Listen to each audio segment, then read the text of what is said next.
selamat pagi semuanya.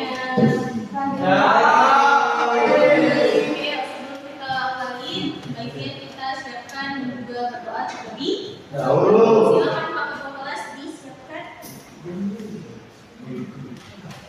Izin guru, duduk siap, rak. Setelah tempat, rak. Duduk siap, rak. Mengawali pembelajaran, marilah kita berdoa. Doa dimulai. Doa selesai. Istirahat tempat, rak.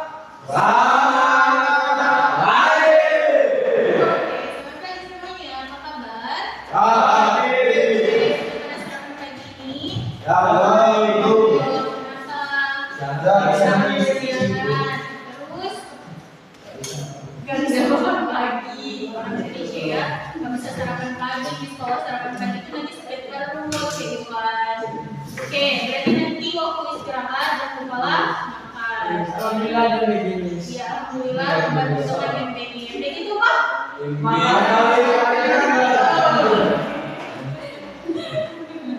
Iya, kayak gitu. Oke. Sebelum kita mulai pembelajaran hari ini, nah Miss absen terlebih dahulu ya. Yang Miss panggil namanya, jawabnya saya Miss atau hadir nih. Oke. Muhammad Fadila. Oke. Denny. Oke, kemudian Habibila. Oke, kemudian ada Biasa. Oke, Biasa kemana ya? Oke, kita doakan semoga dia lekas. Oke, kemudian dilanjut Abang Alfian. Oke, kemudian ada Bang Rizky. Oke, Bang Tama. Oke, kemudian ada Kalisa. Oke, kemudian ada Kak Tiara. Oke, kemudian ada Bang Rafiandi dan Kak Manasya. Oke, berarti hari ini yang nggak hadir adalah Abia. Nah, sedikit flashback sedikit tentang pertemuan kita sebelumnya, yaitu apa? Kita sudah mempelajari tentang apa itu teks, proses, iya, kemudian ada berita ya kemarin. Ya, kemudian ada teks apa namanya? Iklan.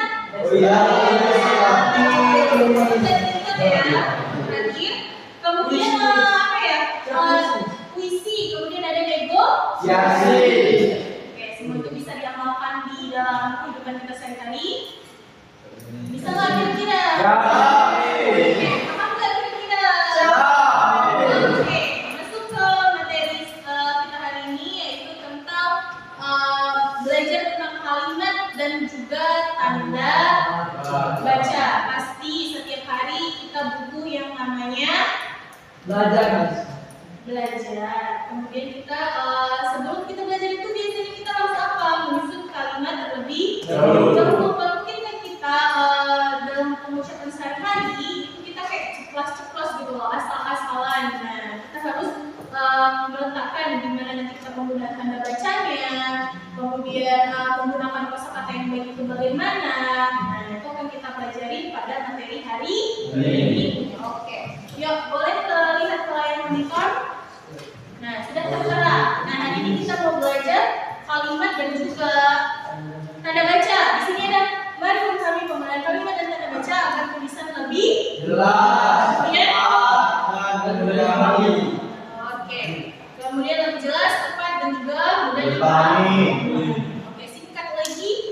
Nah, singkat saja singkat cerita hari ini. Oke, pengertian kalimat siapa yang membaca? Oke, silakan Pak Habibila. Jenis pengertian kalimat dasar dalam berbahasa. Kalimat adalah satuan bahasa yang mengandung pikiran utuh dan daya pilih dengan tanda baca tertentu. Kalimat terdiri dari subjek dan predikat dan dapat dilengkapi dengan objek atau keterangan untuk memperkaya maknanya. Oke, terima kasih Bang Habibila. Ya, kalimat adalah satuan bahasa yang mengandung pikiran utuh dan diakhiri dengan tanda baca tertentu. Kemudian kalimat terdiri dari subjek, kemudian dari predikat, kemudian objek dan juga keterangan. Nah, kalau subjek itu apa?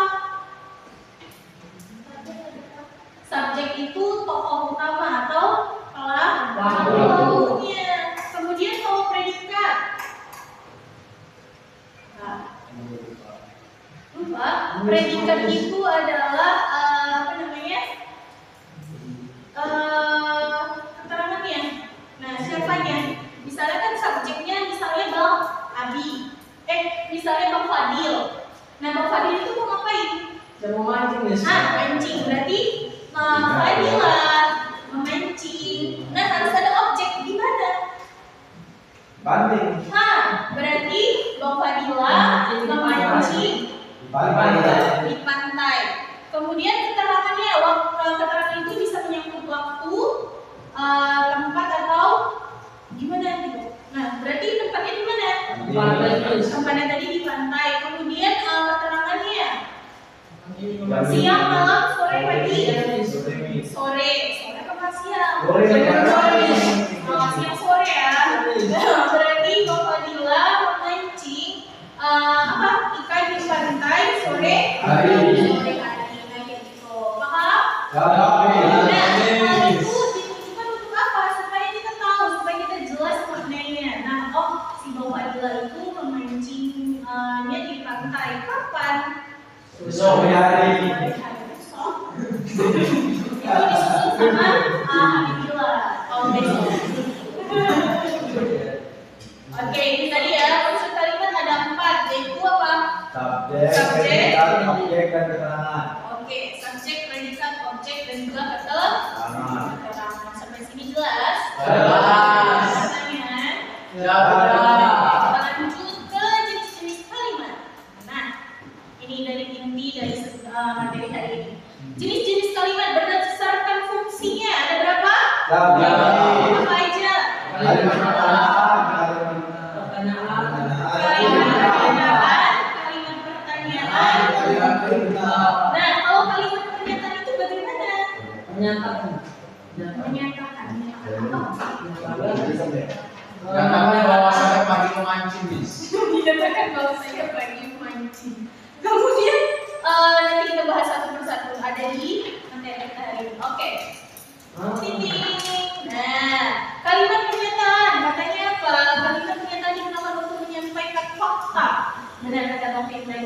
Si Fadila memancing di pantai. Fakta enggak? Nanti Fadila memancing di hutan. Nanti itu. Nah, kita kemarin udah belajar aktual dan faktual. Berarti dia termasuk yang mana? Fakta dan Berarti dia termasuk yang faktual. Fakta kan? Oke. Nah, itu katanya kalimat pernyataan digunakan untuk menyampaikan fakta atau pendapat. Nah, katanya Indonesia memiliki beragam budaya. Setiap daerah di Indonesia memiliki tradisi dan juga bahasa serta adat. Contoh, misalnya di Sumatera Utara nih, di Medan, dia memiliki tradisinya apa? Melayu. Rata-rata orangnya Melayu bukan lari ya. Tapi nama iya, namanya Melayu. Kemudian bahasanya gimana? Bahasanya kayak mana? Ya, identiknya dengan vokalan huruf iya, mana? Iya, karena kemana? Padia, jangan sebentar pakai huruf semuanya jadi Nah, kemana Padia? Nggak bisa dong. Kesana mana?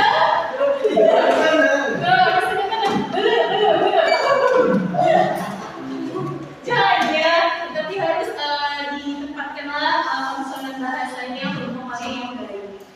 Oke. Lanjut. Ada kalimat pertanyaan. Katanya apa? Kalimat pertanyaan digunakan untuk iya. Untuk memperoleh jawaban biasanya diakhiri tanda tanya. Gak mungkin. Contohnya ini ada. Kapan upacara bendera dilaksanakan? Pernah terjadi di hari Minggu?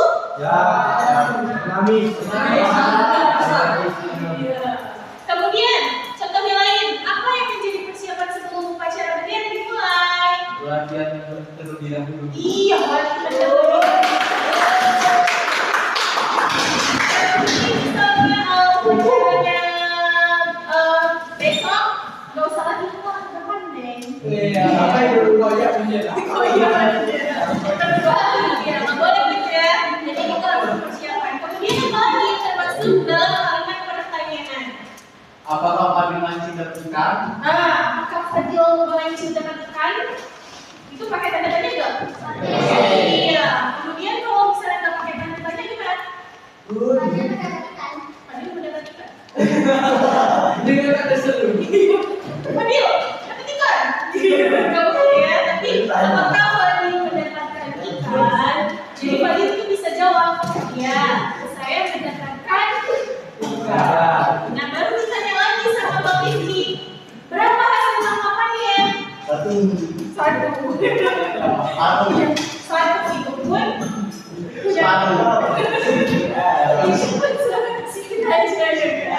Ya, sedikit saja. Oke, berarti dari kalimat pertanyaan jelas.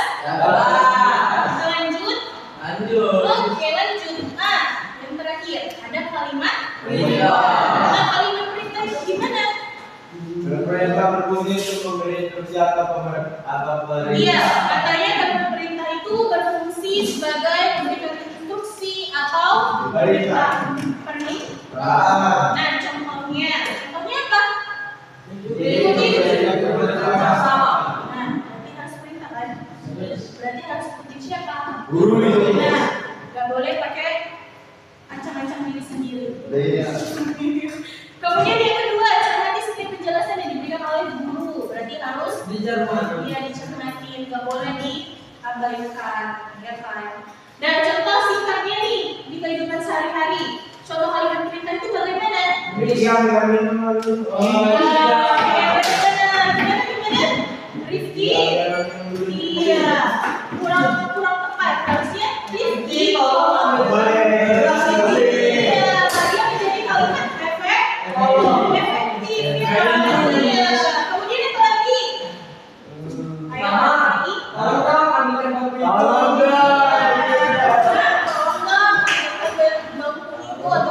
Jackson. Nah, biasanya kalimat perintah ini diakhiri dengan tanda apa? Serumis. Iya, bisa nggak dia pakai tanda titik? Tidak bisa, karena dia kalimat perintah. Sampai sini paham? Nah, kalau tadi kita sudah belajar tentang beberapa kalimat, sekarang kita belajar tentang pengertian dari tanda. Tanda dibaca juga ada pengertiannya. Siapa yang membacakan? Silakan. Bang Fadila sudah baca ya? Belum ya? Silakan. Pengertian dan tanda baca. Penunjang kejelasan kalimat. Tanda baca digunakan untuk memperjelas makna dan struktur kalimat dalam tulisan. Mereka membantu pembaca memahami intonasi, jeda, dan emosi yang ingin disampaikan oleh penulis. Oke, terima kasih Bang Fadila. Nah, katanya tanda baca digunakan untuk memperjelas suatu makna, untuk membantu pembaca memahami intonasi, kemudian apa? Memberikan jeda, iya, dan emosi yang ingin disampaikan oleh. Mungkin misalnya si penulis itu tulis tanpa tanda baca, gimana? Jadi kayak kereta api ya. Pada hari ini kami melaksanakan upacara bendera yang akan dilaksanakan pada hari Senin. Satu nafas dia, nggak ada berhentinya. Nah, berarti nggak boleh. Dia harus pakai misalnya pada pagi hari ini pakai tanda koma. Nah, baru dilanjutkan lagi akan diadakan upacara bendera titik.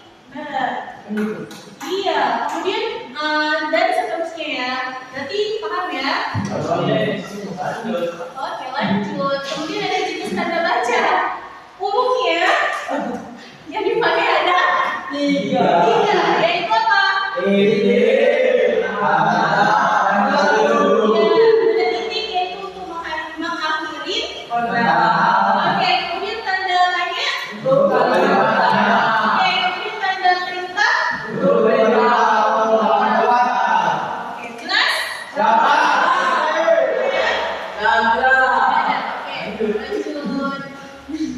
Oke, ini kan kemampuan berbahasa dan santai membuat kita lebih percaya diri. Benar nggak?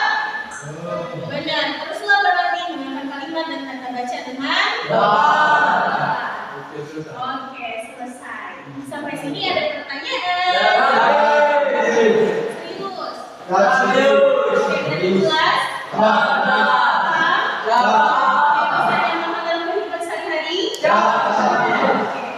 Oke, silakan ditutup. Bapak. Sini bro, bersiap, rap. Mengakhiri pembelajaran marilah kita berdoa. Doa dimulai. Doa besar. Istirahat cepat, rap. Sama-sama semuanya, mohon maaf apabila ada kesalahan dalam penyampaian materi hari ini. Ucapkan terima kasih. Assalamualaikum. Bye.